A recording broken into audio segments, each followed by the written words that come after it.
Hi friends, welcome back to izmart Muthu. So ముందుగా అందరికి మహాశివరాత్రి శుభాకాంక్షలు అండి. సో ఆ దేవదేవుడు ఆశీస్సులు మీ అందరికీ ఉండాలని, సో మీకు అంతా మంచిగా జరగాలని కోరుకుంటున్నానండి. సో ఇది మా విలేజ్ లో శివాలయంలో డెకరేషన్ అండి శివరాత్రికి. సో చూసారా ఎంత బ్యూటిఫుల్ గా, ఎంత ఆసమ్ గా డెకరేట్ చేశారో. మీకు కూడా నచ్చిందా డెకరేషన్? సో మీరు కూడా ఆ దేవదేవుడి ఆశీస్సులు ఒక్కసారి తీసుకోండి. ఎలా చేశారు శివరాత్రి సెలబ్రేషన్స్ అన్ని ఈ వీడియోలో ఎండ్ టు ఎండ్ ఉన్నాయండి. సో వీడియో చివరి వరకు మిస్ అవ్వకుండా చూస్తే సో మీరు సెలబ్రేషన్స్ ఎలా జరిగాయో చూసేయచ్చు అనమాట. ఎంట్రన్స్ లో నుంచి లెఫ్ట్ సైడ్ కి తిరిగామనుకోండి, సో ఇలా స్ట్రైట్ గా వినాయకుడు ఉంటాడనమాట. సో మనం ఏ పూజ చేసినా, ఏ కార్యం మొదలు పెట్టినా గణపతి పూజ ఫస్ట్ చేస్తాం కదండి. అందుకని so first left side entrance లోనే సో గణపతి ఉంటాడనమాట. సో ఇది గుడి బయట వెల్కమ్ బోర్డు అనమాట. మహాశివరాత్రి మహోత్సవ ఆహ్వానం అని వెల్కమ్ బోర్డు పెట్టారు. తర్వాత ఇటు చూసారంటే ఇది గుడి ఎంట్రన్స్ అనమాట. సో ఇది నైట్ వ్యూ లో తీసామండి. సో అందుకని సో కొంచెం బాగుంటది కదా అని తీసామన్నమాట. ఒక్కసారి చూసేయండి సో ఎంట్రన్స్ ఎలా ఉంటది అనేది. సో తర్వాత అయితే మనం గుడి చుట్టూ ఒక్కసారి చూసేద్దామండి. ఇలా చూసారంటే ఇలా డెకరేట్ చేశారు. సో గుడి ఎంట్రన్స్ నుంచి లెఫ్ట్ సైడ్ కి ఇలా ఉంటది అనమాట. సో తర్వాత ఒక వెల్కమ్ బోర్డు లాగా ఇక్కడ ఒక డెకరేషన్ పెట్టారు కదా. సో చూస్తున్నారు కదా పువ్వులతో. ఈ వ్యూ లో అయితే ఇంకా బాగా కనిపిస్తుంది. ఇప్పుడు కూడా కనిపిస్తుంది కానీ అంత క్లియర్ గా కనిపించట్లేదు అనమాట. సో అలాగే కొంచెం ముందుకు వెళ్ళామంటే ఎంట్రన్స్ అనమాట. సో ఇక్కడ ఎంట్రన్స్ అనమాట. సో ఇక్కడ మెయిన్ డోర్స్ అవి ఉంటాయి. కొంచెం ముందుకు వెళ్ళామంటే ఇదే లోపల వ్యూ అనమాట. సో ఇక్కడైతే ఎంట్రన్స్ వ్యూ అండి. సో పిల్లలు అంతా ఆడుకుంటున్నారు. సో చూస్తున్నారా. సో ఇక్కడ ఇవి డోర్స్ అనమాట. సో ఇవి మెయిన్ డోర్స్. ఇలా కొంచెం ముందుకు వెళ్ళామంటే సో ఇది లోపల వ్యూ అనమాట. సో సెమిరాస్ అవన్నీ కట్టారు, ఎందుకంటే భోజనాలు అవన్నీ ఉంటాయి కదా. సో అందుకని ఇక్కడ నుంచి చూసారంటే మెయిన్ గుడి కూడా కనిపిస్తుంది కదా. సో ఇది ఆవరణం అనమాట. ఆ గ్రౌండ్ మొత్తం సో చుట్టుపక్కల ప్రాంతం ప్లేస్ కూడా కొంచెం బాగుంటదండి. సో చుట్టూ కూడా ప్లేస్ ఉంటది అనమాట. ఒకసారి ఈ బయట వ్యూ అయితే చూసేయండి. సో కొంచెం ముందుకు ఇలానే వెళ్ళామంటే ఇక్కడ గజస్తంభం ఉంటది అనమాట. సో చూసారా గజస్తంభం దగ్గర కూడా చక్కగా డెకరేట్ చేస్తున్నారు. సో చూసారా ఇక్కడ శివుడు ఉంటాడు, ఇక్కడ గజస్తంభం ఉంటది అనమాట. ఈ గజస్తంభం చుట్టూ తిరగడానికి కూడా ప్లేస్ ఉంటది. ఇలా రౌండ్ గా తిరగడానికి ప్లేస్ ఉంటది అనమాట. సో గజస్తంభం పక్కన నంది ఉంటాడు అనమాట. సో చూసేయచ్చు మీరు. సో ఇక్కడ మా బుడ్డోడు అయితే హాయ్ చెప్తున్నాడు. సో ఇక్కడైతే వెల్కమ్ బోర్డ్ లాగా కొంచెం డెకరేట్ చేస్తున్నారు. సో గజస్తంభం వెనకాల, సో గజస్తంభం వెనకాల మనకైతే నంది ఉంటది అనమాట. నందీశ్వరుడు ఉంటాడు. సో చూస్తున్నారా.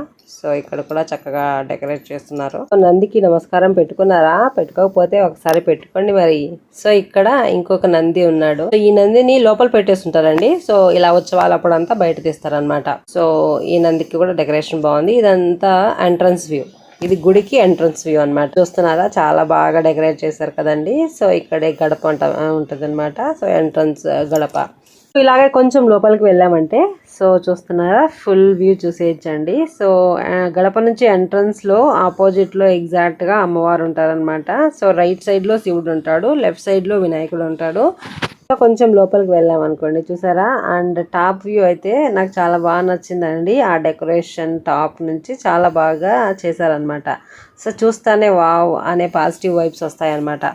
సో అంత బాగా డెకరేట్ చేశారు టాప్ వ్యూ అయితే. సో లెఫ్ట్ సైడ్ లోకి వెళ్తే వినాయకుడు, అలానే స్ట్రైట్ గా వినాయకుడి దగ్గర నుంచి స్ట్రైట్ గా వెళ్తే ఇంకా కొంతమంది దేవుళ్ళు అయితే ఉన్నారండి. సో అలానే లెఫ్ట్ సైడ్ లోకి వెళ్తే అమ్మవారు, సో మెయిన్ మధ్యలో శివుడు అలా ఉంటాడు అనమాట. వీడియోలో ఏమేమి పాయింట్స్ ఉన్నాయి అనేది నేను ఇక్కడ షార్ట్ వ్యూ లో అయితే చెప్పేస్తానండి. సో ఇక్కడైతే ఇలా గ్రాండ్ గా సెలబ్రేట్ చేస్తున్నారండి. సో నెక్స్ట్ రోజు అయితే చాలా క్యూ ఉన్నింది. సో చాలా అయితే రద్దీగా కూడా ఉన్నింది అనమాట. సో దేవదేవుని దర్శించుకోవడానికి 2 to 3 hours లైన్ లో కూడా నిల్చోవాల్సి వస్తుంది ఈవినింగ్ టైం అయితే. సో చుట్టుపక్కల విలేజెస్, టౌన్స్ వాళ్ళు కూడా ఇక్కడికి దేవదేవుని దర్శించుకోవడానికి, ఆ రోజు నైట్ మేల్కోవడానికి సో చాలా డాన్స్లు ఆ ప్రోగ్రామ్స్ ఉంటాయన్నమాట. కోలాటం అవన్నీ కూడా ఉంటాయి. ప్లస్ గుళ్ళు ఆ రోజు జాగారం రోజు నైట్ భజనలు చేస్తూ మేల్కుంటారు అనమాట.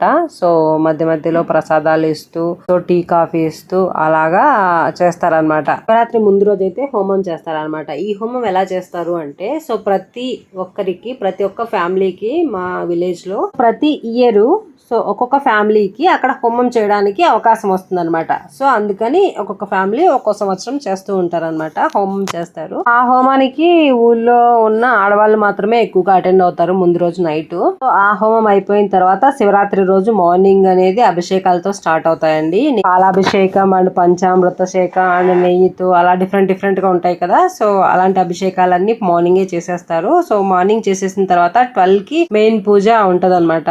సో అందరూ ఇంకా అటెండ్ అవుతా ఉంటారు అనమాట పూజకి. సో 12 నుంచి ఎక్కువ జనాలు రావడం స్టార్ట్ అవుతారు అనమాట. ఈవినింగ్ అయితే చాలా ఎక్కువ రద్దీ ఉంటదండి. ఇలా క్యూలో ఆల్మోస్ట్ 2 to 3 hours కూడా నిలబడుకోవాల్సి వస్తుంది అనమాట. అంత జనాలు ఎక్కువ ఉంటారనమాట. అంత గ్రాండ్ గా సెలబ్రేట్ చేస్తారు. సో ఆఫ్టర్నూన్ అయితే భోజనాలు కూడా అక్కడే ఉంటాయి అనమాట. గుడి లోపలే భోజనాలు కూడా వచ్చిన వాళ్ళందరికీ, గుళ్ళ వాళ్ళందరికీ భోజనాలు కూడా అక్కడే ఏర్పాటు చేస్తారనమాట. బయట చిన్న జాతర లాగా కూడా ఉంటదండి. సో చాలా అంటే చాలా బాగుంటది అనమాట. సో మీరు కూడా ఒక్కసారి ఆ దేవదేవుడిని ఆశీర్వాదాలు తీసుకోండి.